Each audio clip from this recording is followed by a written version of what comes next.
Chapter 32. My years of playing Bassmasters 2000 really pay off. It was a terrible afternoon to fish. The sea heaved, and so did I, right over the side several times. The cold didn't bother me, but the sleet stung my face. The rocking of the deck made my legs feel like slinkies. Harold the Frost Giant stood at the wheel, singing in a guttural language which I assumed was Jotnese. Sam didn't seem to mind the rough seas. She leaned against the bow rail and stared into the gray, her scarf rippling around her neck like gills. "What's with a scarf anyway?" I asked. "Sometimes you cover your head, sometimes you don't."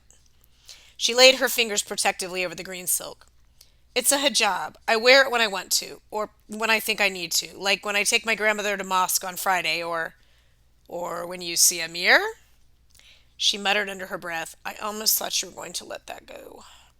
"So the pigeon said Amir is your intended, like engaged? What are you, like 16? Magnus, I'm just saying, if this is one of those forced arranged marriages, that's messed up. You're a Valkyrie. You should be able to. Magnus, shut it, please." The boat hit a swell, spraying us both with saltwater buckshot. Samirah gripped the rail. "My grandparents are old fashioned. They were raised in Baghdad, but fled to the U.S. when Saddam Hussein was in power. And they've known the Fadlands since forever. They're good people, distant kin, successful, kind. I know. I know. Abdella's awesome. Amir seems cool. But a forced marriage if you don't love the guy? Ugh, you don't get it. I've been in love with Amir since I was 12. The boat groaned as it dipped between the waves. Harold kept singing his Jotnese version of 99 bottles of beer.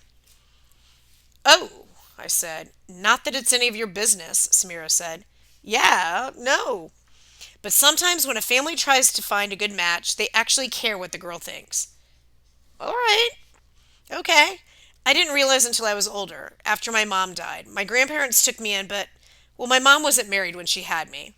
And that's still a big deal for my grandparents' generation." "Yeah," I decided not to add. "Plus the fact that your dad was Loki, the father of all evil." Sam seemed to read my thoughts. She was a doctor, my mom. She found Loki in the emergency room. He was, I don't know, he'd used up too much of his power trying to appear in Midgard in his physical form. He got trapped somehow, divided between worlds. His manifestation in Boston was in agony, weak, and helpless. She cured him? Sam brushed a droplet of seawater from her wrist. In a way. She was kind to him. She stayed by his side. Loki can be very charming when he wants to.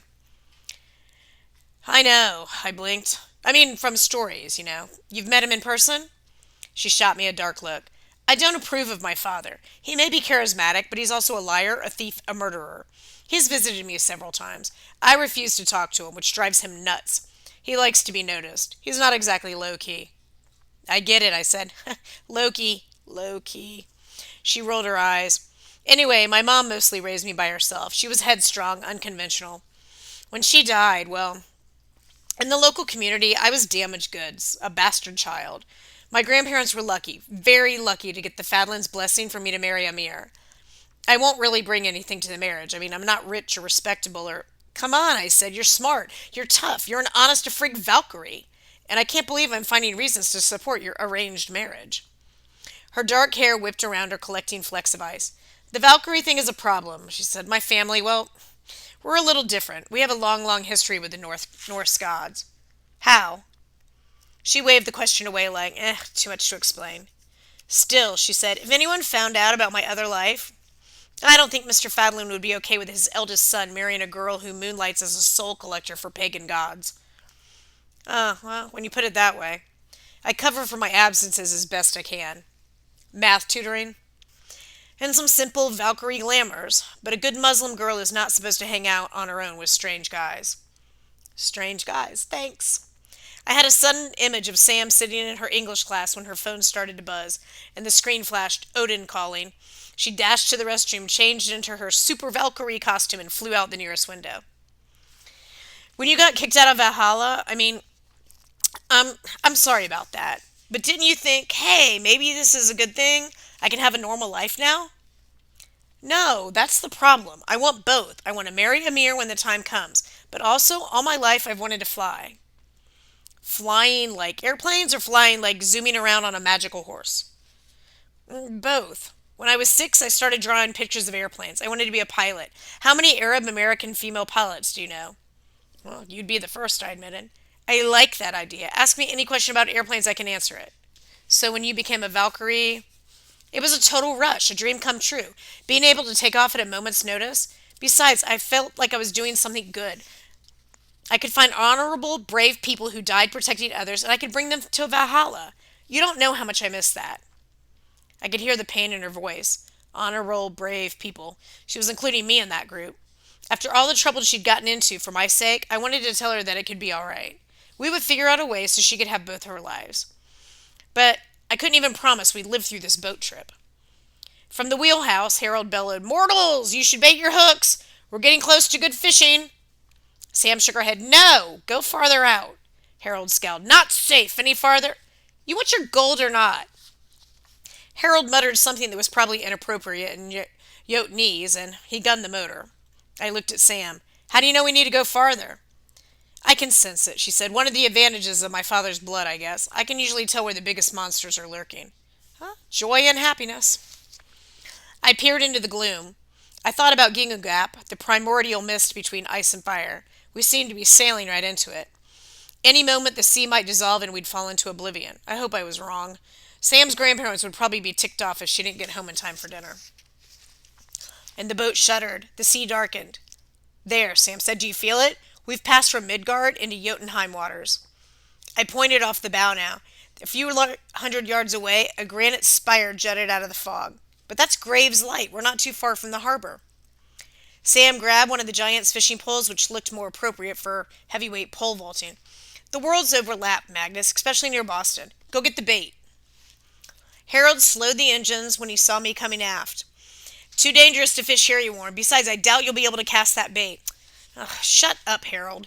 I grabbed the chain and dragged the bull's head forward, almost knocking the captain overboard with one of its horns. When I got back to Sam, we examined the meat hook, which was embedded pretty well in the bull's skull. "Well, this should work for a fishing hook," Sam decided. "Let's get the chain tied on." We spent a few minutes attaching the chain to the fishing line, a thin braided steel cable that made the reel weigh about 300 pounds. Together, Sam and I rolled the bull's head off the front of the boat. It sank slowly into the icy froth, the bull's dead eyes staring at me as it submerged like, "Not cool, man." Harold lumbered over, carrying a large chair. He sunk its 4 feet into the anchor holes on the deck. Then he lashed the seat in place with steel cables. "If I were you, human, I'd buckle up." With its leather harnesses, the seat looked a little too much like an electric chair to me, but Sam held the fishing pole while I strapped myself in. "So why am I in the chair?" I asked. "Your promise," she reminded me. "You swore by your troth." Troth sucks. From the giant supply kit, I pulled some leather gloves that were only 4 sizes too big and put them on. Sam handed me the pole and then found gloves for herself. I had a disjointed memory from when I was 10 years old watching Jaws with my mom because she insisted. She warned me it was super scary. The whole time I was either bored at the slow pace or laughing at the schlocky-looking rubber shark. "Please let me catch a rubber shark," I muttered. Harold cut the engines. Suddenly it was freakishly quiet. The wind died. The sleet against the deck sounded like sand hitting glass. The waves calmed as if the sea was holding its breath. Sam stood at the rail, feeding out the cable as the bull's head sank into the depths. Finally, the line went slack.